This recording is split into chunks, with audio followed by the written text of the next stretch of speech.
Before we get started, I just wanted to give you a little tutorial about the differences between male and female bullfrogs because I get a lot of questions about that. The male on the left usually, but not always, have kind of a bright yellow chin. Their tympanum, or their ears next to their eyes, are bigger than their eyes. And the female on the right, her tympanum is smaller than her eyes. The females are also usually bigger and squishier, a little bit friendlier looking in the water. They lie closer to the water, down in the water rather than up above, and they often are very shy. You don't see them as often. So now that we got that out of the way, let's talk about egg masses. General theory about egg masses. So we're going to search the ponds. We're going to go around very carefully, quite close to the edge, and we're going to look, we're going to feel, we're going to move our paddle around, we're going to investigate anything suspicious. So the eggs can look very obvious and very frothy, but they can also look like nothing but a wide spot in the duckweed, or they can look like just a thickening of the water, just something that's off. It's not right. And I look and I feel and I touch all the time because the eggs can be so hard to see with their black tops and their white bottoms, especially if the light's wrong, like in the morning or in the dusk, that you can't readily see it. Now, a lot of times it has froth. It'll have sometimes up to 95% of the egg masses covered in froth, and it's so obvious, which is wonderful. So we're going to approach this egg mass, and there's going to be all kinds of situations that we can see.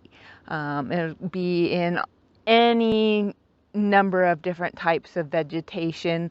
Common vegetation is water lilies or milfoil or pondweed or cattails, or my least favorite is when it's in grass or the sharp sedges. But what we're going to do is remove anything that takes access away from this egg mass, like pulling out the leaves of the pond lilies, so we have a good view of it. Once we have a good view of it, we're going to record how big it is. We're going to record what stage it's in, how far it is away from the shore, how deep the water is. And you know, I don't know how much data, useful data, is in that. But what you do when you record this is you get a good feel for each pond and where the egg masses are and what kind of habitat you're looking for. So we've got an exposed egg mass and we've recorded it. Now what we're going to do is, with disturbing it as little as possible, we're going to take a hard-shelled object. I like a gallon plastic jar. And we're just going to set the edge on the egg mass and start drawing in water. And what you'll find is that the eggs stick to the polysaccharide that surrounds it, and they will all pull into, without any effort on your part, they will all pull into this hard-shelled gallon jar or whatever you're using. You'll pull it out as carefully as possible. Any eggs, let them fall back into the egg mass where they are. Put it into a bucket. Go back and forth into your bucket, pulling all those egg masses out. And again, they pull themselves into the jar. It's kind of hard to explain. The polysaccharide feels a lot like a a lot like an egg, the white of an egg, the albumen of an egg. Not exactly, but a lot like. And just like, and you can suck up a yolk into a jar with a really narrow neck, just because of the way the albumen moves into it. That's the way the egg masses are moving into this jar. When you have gone around and you've gotten all the visible eggs out and they're in a hard shelled 5-gallon bucket or whatever you're using, go to your shore, make absolutely certain that you can step onto the shore and walk 8 to 10 feet away from the shore, so none of those eggs are going to end up in the water. It's really like you'll look and you'll be like, oh, this is so steep, I'll just throw it up on the bank. And then you do that, and then the eggs fall back into the water, and then you're frantically trying to get them out of the water. Just don't go there. Just go to the bank, climb up on the bank, go 8 to 10 feet away with your bucket of eggs, and throw them over there. Now you're going to start coming back, and there's going to be all the pondweed and stuff left, and there's going to be a few floating eggs here and there, and maybe a little bit attached to this piece of weed or that piece of weed. I have a net, a small net with a kind of a fine mesh on it. And what I'll do is I'll reach in and I'll pull all the pondweed that any little stray bits are on, and I will use my fine meshed net to sweep those bits in, pick them up, and put them in the jar. And I'm going to do this over and over and over again till there is not a trace. Once again, I'm sticking my hand way down into the water. I'm feeling anything that's there. I'm pulling anything up. When I'm done cleaning up egg mass, an egg mass that might have been 2 feet by 2 feet by, 8 inches deep or something, there'll be practically a 6-foot swath around it that all the pondweed is completely gone. And until there is nothing that I suspect is there. And I know this all seems like overkill, but when you've been doing it for 4 years and you look in your pond and you're like, why is there tadpoles in there? You can remember back to when you were using your loose net and your loosey-goosey ways, and you'll be like, oh yeah, that's why there's still tadpoles in here. So the sooner you use a goal of 0 eggs in your pond, the sooner you will have a pond that's clean. Anyway, that's my little lecture for today, and thanks for listening. I'm using my paddle to poke into the cattails on the edge of the pond, kind of pushing them aside and looking deep in there. It's pretty rare to have something farther into the weeds, but it does happen. An important thing to remember is that depending on how warm your water is how quickly the eggs will go from what I call bobber stage, where they are black on top and white on bottom, through seed stage, which what I call seed stage, that they're round but they're all still black, to what I call mouse poop stage, which is when they've started to misshape, and all the way through what I call rice stage, where they've elongated. And when they get to rice stage, what the mass does is it starts falling into the water. It starts disintegrating. And those little larvae, those little rice-shaped larvae, start moving around and escaping from the mass. So you've got this mass that's now sinking into the water, and the larvae are releasing themselves into the water. And you really want to avoid having egg masses this old. In order to do that, you when it's warm, when it's above 25 degrees or whatever outside, 20 Celsius, this can happen in 2 days. So I highly recommend that on the shoulder seasons, when it's cool, you can get away with checking for egg masses every 3 days. But during the warm season, you need to be out there every 2 days. And the pattern that I've noticed is that the eggs, when the bullfrogs are in a stable population, they will kind of concentrate their eggs at the most ideal times, and you'll have a few very large egg masses that come within kind of a regimented time period, like 3 weeks. They all come in 3 weeks to a month. And then as you start getting rid of these adult bullfrogs, and suddenly you have a whole bunch of young ones that are coming up. Now these young ones that are coming up will start laying sooner during the year and later during the year, and you'll find that you have a lot more small egg masses that happen for a really long period of time. So where you might have started getting them, June 10th to August 10th, now suddenly you have them in May 15th to September. The big bullfrogs will actually lay 2 clutches a year.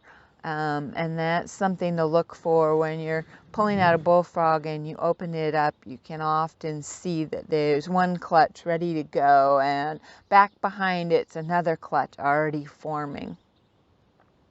So these shoulder seasons are really important times. You're at a 0 egg goal.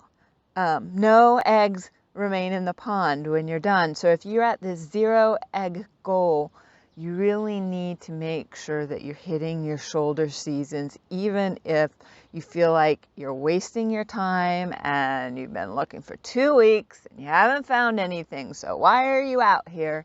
It only takes 1 egg mass and all your hard work is gone. So this 0 egg policy, I'm going to stress it one more time, and that is, you go around and you pull out egg masses and you're like, it's awesome.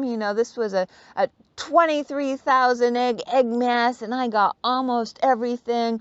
And what you'll find is that, well, if you weren't careful and you left 1,000 eggs in the water because they came down off the shore or they fell out of your net or whatever, tadpoles everywhere. It's like you never did the work. You have done a great thing. I'm not trying to say you haven't done a great thing getting almost all those egg masses out and really lowering the tadpole density in your pond. But you haven't done what's necessary for extirpation efforts, because what you've done is control, and you've given yourself this long-term project that's just going to go on forever. The only way to get rid of them is to get rid of every tadpole.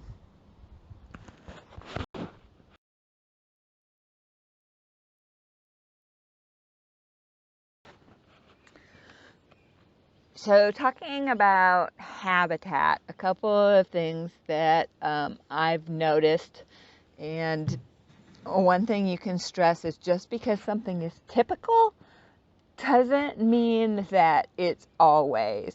So I'm going to tell you what I found is typical, and what I've found is that bullfrogs really like habitat that is like 1.5 to 6 feet deep, about within 10 feet of the shore, and emergent vegetation in a part of the pond that gets the warm afternoon sun during the first part of the year and the morning sun during the latter part of the year.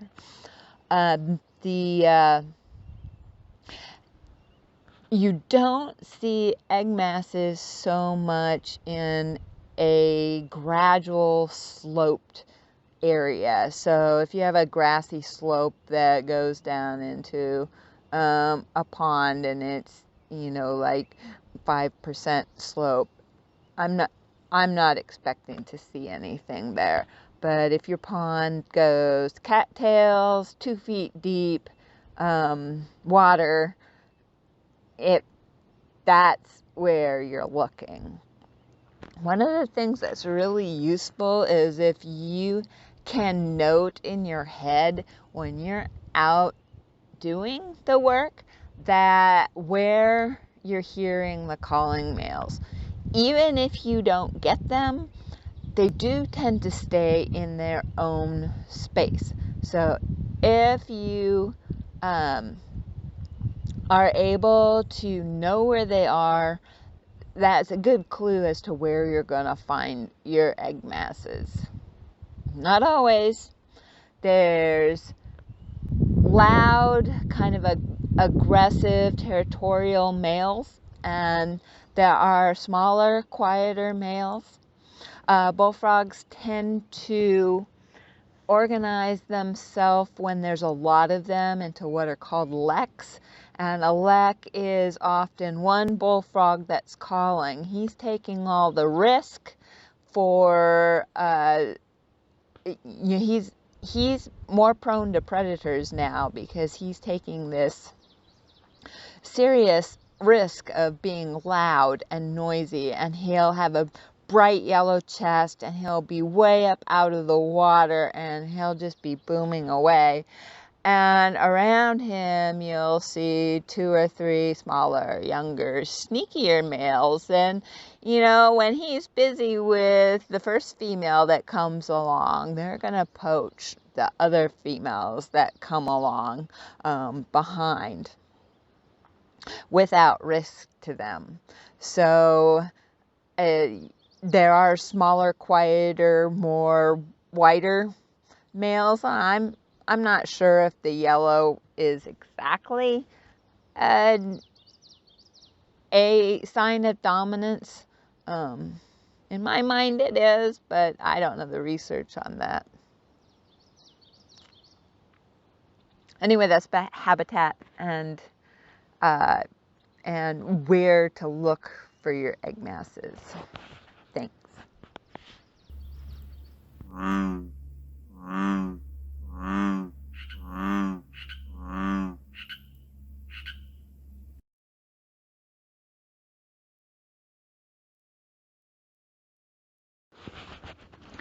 Things that get mistaken for egg masses that are not actually egg masses.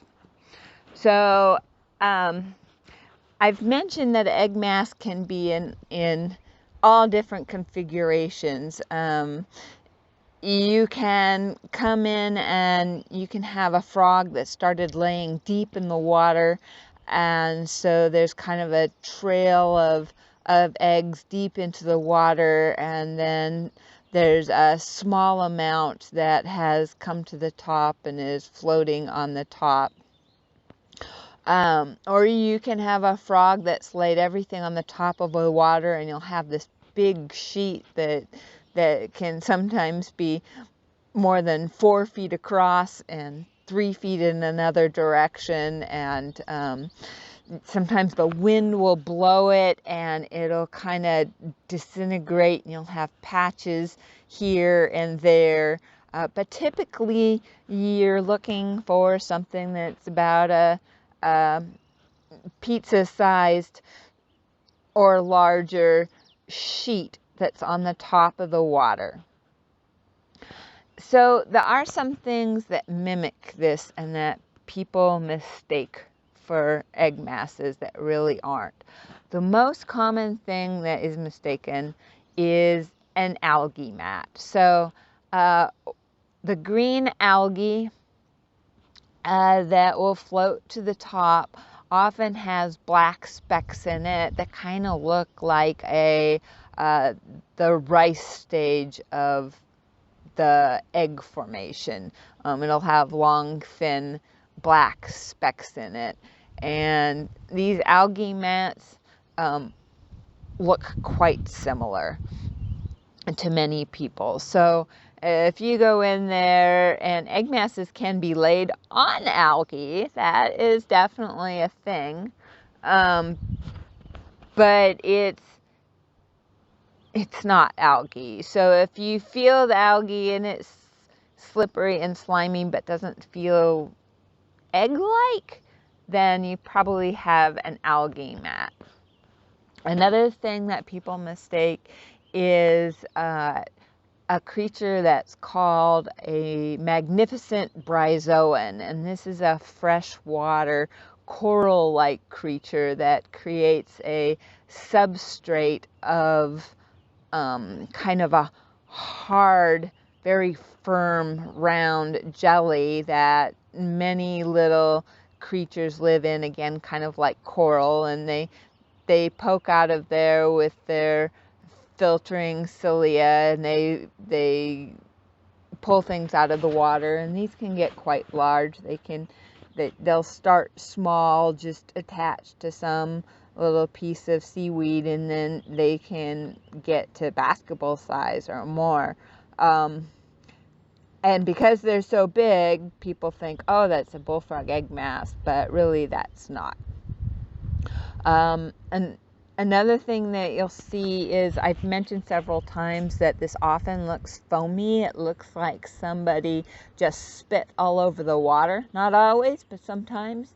And this foam can be created by the natural surfactants in some various pondweeds in the pond. So you'll be out and you'll see foam, and please go investigate. But what you'll find if you touch it sometimes is that it's the pondweed that has just made that foamy look to the water.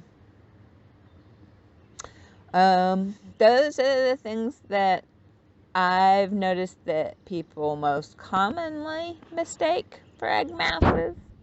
So make sure that you're actually getting egg masses, and leave the creatures that belong in the ponds.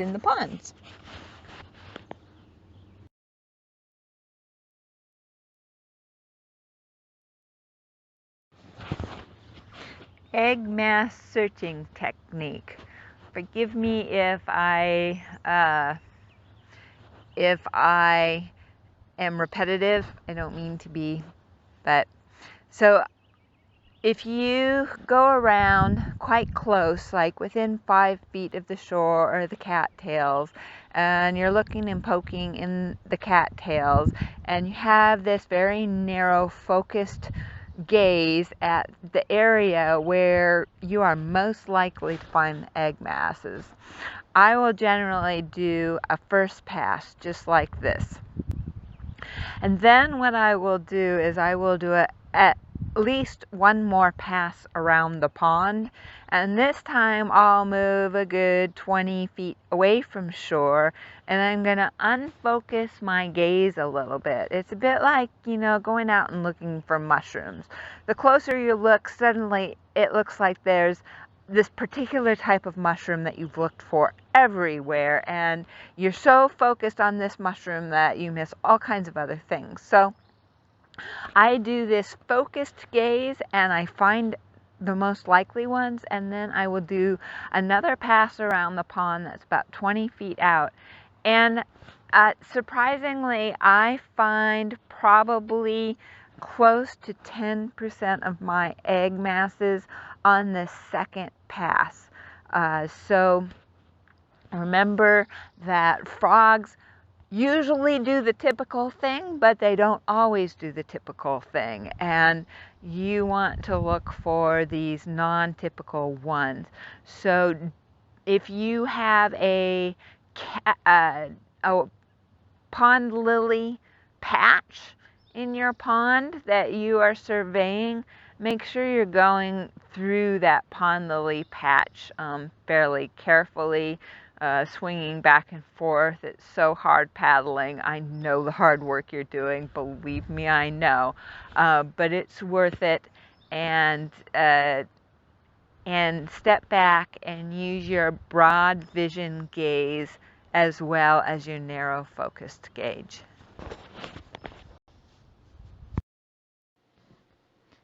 Two other systems I want to tell you about. This first one is the way I was originally taught, and it was used to good effect at one site, and I'm not so sure why it didn't work so well at my site. But the idea is you have this big net, you go into the water in your waders, you first cut all the material out from around the egg mass, so it's all one big pile. Then you scoop it all up in this big net, and this is key. You walk it over to the shore with it under the water, and when it's under the water, it all stays together in one mass. And then you heave the whole entire net onto the shore as far as you can do it. And in at least one area, this seemed to have worked really well because there's no bullfrogs there anymore. But for me, what happened was maybe I wasn't strong enough, or maybe the substrate of my ponds was so soft that walking in the ponds was not really possible. But for whatever reason, I found that I lost a lot of larvae through the hole, and that's holes of it, or I was heaving it onto the bank and it all fell into the water. So that's why I don't use it anymore. The other system that is one that somebody else showed me, and the idea behind this is it's a piston, and you pump it up and down and you pull the eggs into it, and then you all the material that gets pulled up into it goes through that black hole into the net, which is placed over the side of the boat. And the net is so small that it catches everything and the water goes out of it. And then once all your eggs are in it, then you put the eggs into the bucket and once again throw it up on the shore. The person that showed me this says that it destroys the eggs as it's pulling them up, and it's highly effective, but it does have a limitation, and the limitation is that it can't be used in an area where there is a lot of submerged weeds. It only works on egg masses kind of like the one like this that is out in open water with very little attachment.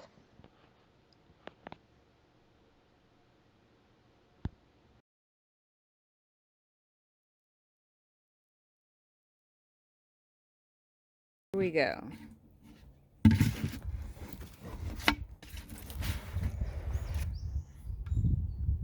See how they're all flowing right into the jar? I'm not even moving the jar. They just come to the jar because they're all stuck together.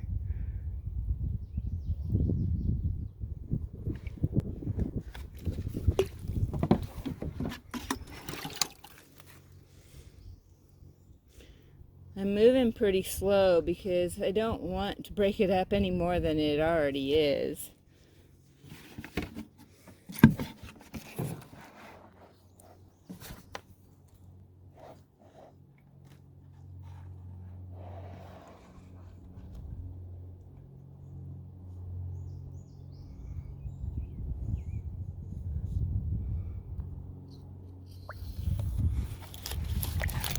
Sorry, it's hard to hold a camera.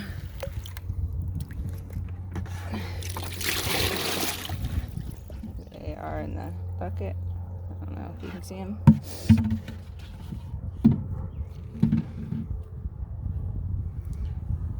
And I got a pretty good clean just on that scoop.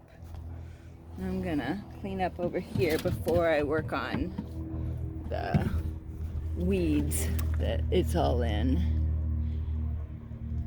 Right there they go, right in.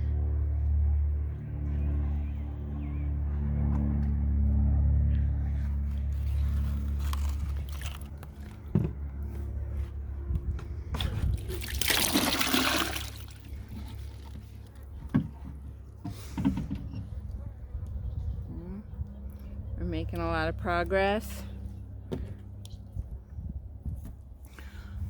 Now I'm at the point where I can start pulling the weeds up from the bottom. I can feel it with my hands down below. These are a good 12 inches or so deep.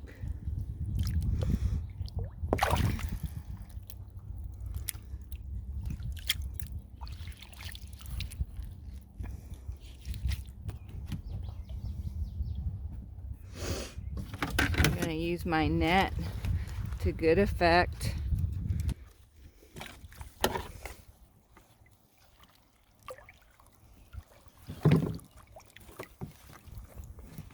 The weeds kind of act like a sponge, kind of pick up some of those.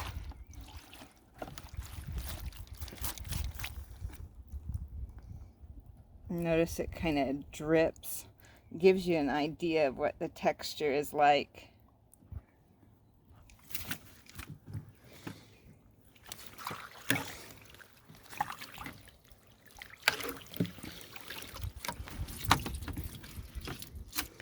Alright, I'm not going to make you go through all of this. I'm going to take a picture at the end though so you can see how much less there is. You can see in the water there's still a few little floaties. I don't know, maybe you can see in the water there's still a few little floaties. Another trick I could do, I could come back here and I could stir up the ground and stomp on the ground, and anything I can do to make this area really unpleasant for the larvae. This is kind of a favorite place for me to dump all my egg masses because it's easy to get out of the boat. But notice my boat's a good 10 or more feet away.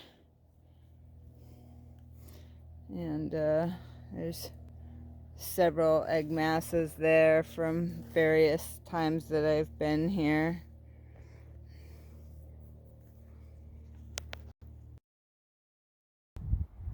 So when I say I was lucky, just to clarify, what I meant by that is look how far away it is from the shore. It's about 25 feet away from the shore. This egg mass I found on my second pass, and I was out floating around about 25 feet. I know this patch right here has a calling male in it, so I was looking hard, but it was all covered with pondweed, and apparently I had missed it the last time or it wouldn't be so developed, but it must have just been laid the last time I was here, and it was really hard to see. So you'll notice how much got cleaned up. Like that's a good, I don't know if you can see it, that's a good more than 6 feet across there.